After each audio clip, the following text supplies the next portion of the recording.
Brought to you by V-Guard. तर संपूर्ण देशामध्ये जी लोकसभेची निवडणूक होत आहे, या निवडणुकीमध्ये NDA आघाडी मजबूतीनं निवडणूक लढण्याचा प्रयत्न करत आहे। नरेंद्र मोदींच्या नेतृत्वाखाली आम्ही देशभरामध्ये निवडणूक लढतो आहोत। 10 वर्षामध्ये केलेल्या कामांचा लेखाजोखा आम्ही लोकांच्या समोर ठेवतो आहोत आणि 10 वर्षामध्ये देश कसा प्रगतीच्या दिशेनं पुढे जात आहे। एकदम सगळेच प्रश्न आम्ही सोडवलेत असा आमचा दावा नाही, पण बरेचसे प्रश्न जे पूर्वी प्रलंबित होते असे अनेक प्रश्न आम्ही सोडवण्याचा प्रयत्न केलेला आहे आणि त्यामुळं आम्हाला मोठ्या विजयाची खात्री आहे। भाइयों बहनों, उनके राज में पावर रहे अनस्टेबल और हम रखे सब स्मूथ और स्टेबल। हमारा नेता कैसा हो जो स्टेबल पावर दे वैसा हो। अब की बार वी गार्ड AC स्टेबलाइजर का चमत्कार। नरेंद्र मोदी यांनी 400 पारचा नारा दिलेला आहे आणि तो यशस्वी होईल असा आमचा सर्वे आहे, आमचा अंदाज आहे। साऊथ इंडियामध्ये मी तामिळनाडूमध्ये, केरळमध्ये, आंध्र प्रदेशमध्ये, तेलंगणामध्ये मी जाऊन आलेलो आहे आणि साऊथ इंडियामध्ये फक्त कर्नाटकमध्ये थोडी BJP स्ट्रॉंग होती, परंतु तामिळनाडू, त्यानंतर तेलंगणा, आंध्रा या ठिकाणी BJP थोडी स्ट्रॉंग नव्हती। पण आता तामिळनाडूमध्ये BJP, PMK आणि काही पार्टीचा अलायन्स झालेला आहे, त्या ठिकाणी काही जागा निवडून येतील।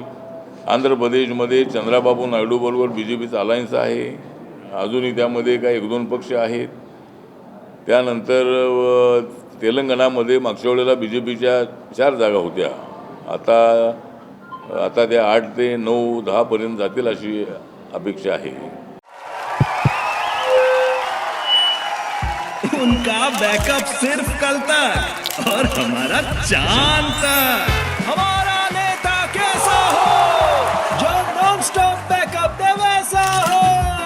अब की बार वी गार्ड इन्वर्टर बैटरी का चमत्कार।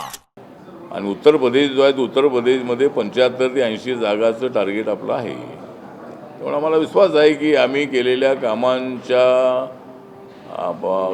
आढावा घेतल्यानंतर जरूर जो सर्वसामान्य माणूस आहे, शेतकरी आहे, गरीब माणूस आहे, महिला आहेत, युवा आहेत, हे मोदींच्या नेतृत्वाखाली NDAला मतदान करतील आणि आम्हाला 400 पेक्षा जास्त जागा मिळतील अशी आम्हाला आशा आहे। महाराष्ट्रामध्ये ही मात्र ही चांगली टक्कर आहे, परंतु आम्ही सुद्धा मोठ्या प्रमाणामध्ये देत आहोत महाविकास आघाडीला टक्कर।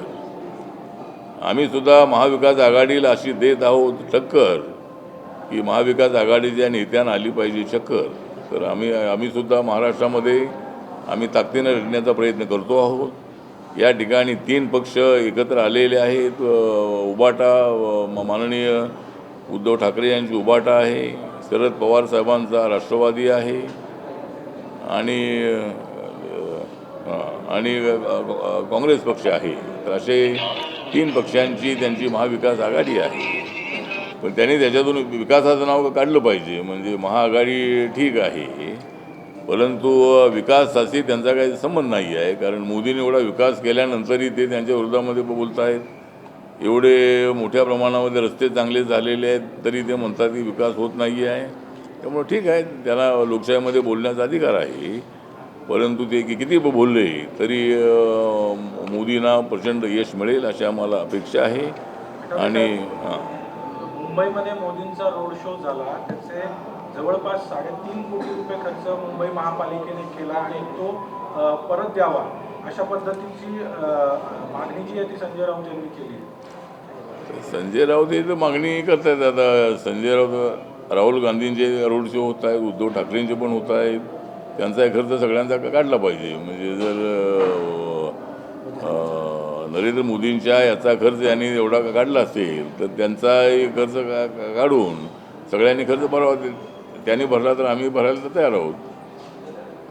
JP नड्डा असं म्हणाले की सुरुवातीला भाजप सक्षम नव्हती, त्यावेळेस भाजपला RSSची गरज होती, मात्र आता आमचा विस्तार झाला आहे, भाजप सक्षम झाली आहे आणि भाजप स्वतःच आता स्वतःला चालवू शकते, म्हणजे RSSची गरज उरली नाहीये।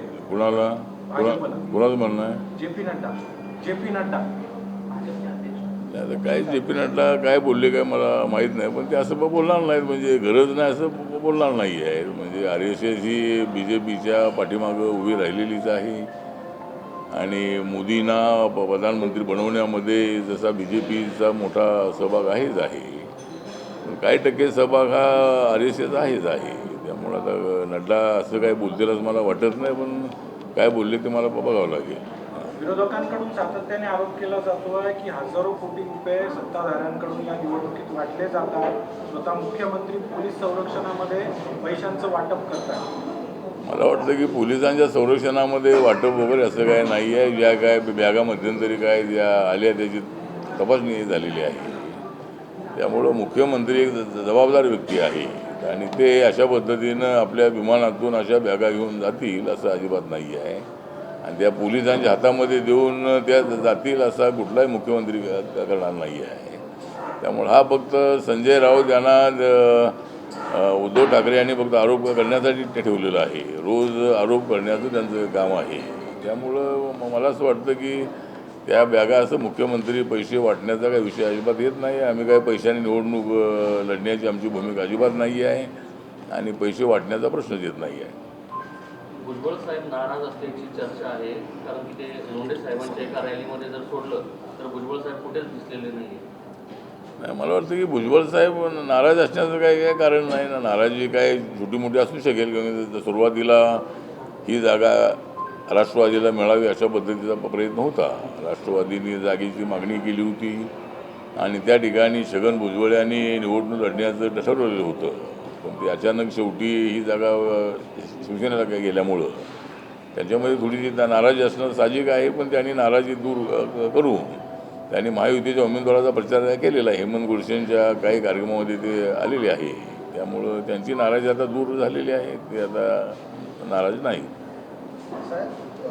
तर आता शेवटचा ट्रेंड आहे रिपब्लिकन पार्टी असो किंवा जी भीमशक्ती आहे, कुठलं तरी लोकसभेत प्रतिनिधित्व दिसत नाहीये, उमेदवार दिसत नाहीये, खूप कमी प्रतिनिधित्व आहे असं. आता ही गोष्ट खरी आहे की रिपब्लिकन पक्ष हा छोटा पक्ष आहे, पण रिपब्लिकन पक्ष हा बॅलेन्सिंग मतं देणारा पक्ष आहे.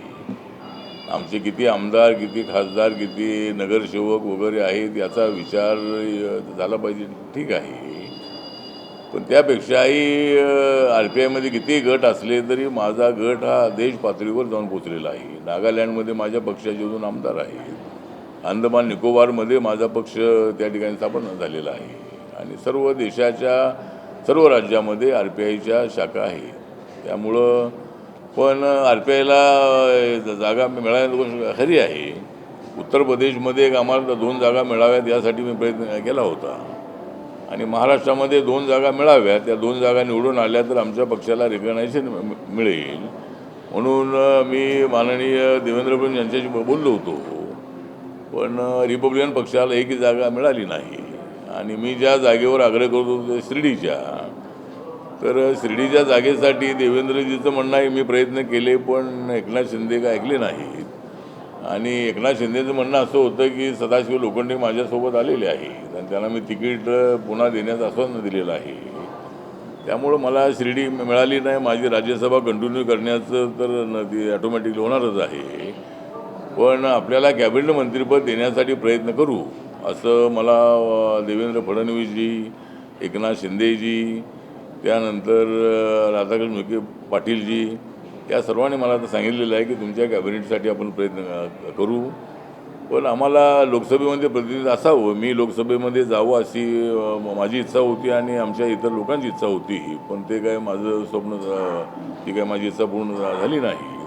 तरी मी जोमाने महायुतीच्या आणि NDAच्या प्रचारामध्ये मी ते देशभर फिरलेलो आहे आणि माझी नाराजी बाजूला ठेवून मी आमचं जे व्हिजन आहे ते नरेंद्र मोदींना तिसऱ्यांदा प्रधानमंत्री करणं आणि देशाला विकासाच्या दिशेने घेऊन जाणं ही आमची भूमिका आहे. Brought to you by V-Guard.